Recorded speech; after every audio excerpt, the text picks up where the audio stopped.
এই যে এখানে একজনকে পাওয়া গেছে। আর আর্সেনিক নিয়ে আপনাদের গ্রামের কি কোনো সমস্যা হচ্ছে আপা? আর্সেনিক না কি কমবে, আমি তো একটা চাপ কালো নাই আমগো পুকুর থেকে পুষ্কর থেকে পানি আনি, শীতের মধ্যে পানি থাকে না, এনে গোসল করো, হাত আমু নাকি কাপড় ধুমু, বাসন ফেলা দেবো, এনে বাচ্চা নিয়ে আসি, বাচ্চা অসুখ হয়, টাইফয়েড কি হয় না হয়, দেখি তো আজকাল একটু টিভিতে দেয় আর্সেনিকের কি দেয়,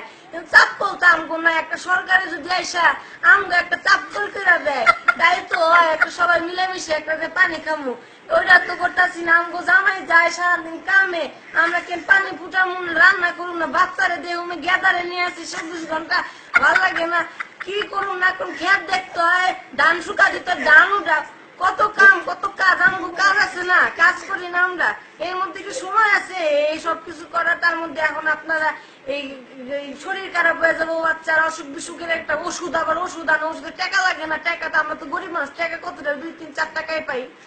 সমস্যা নেই কথা। ধরছে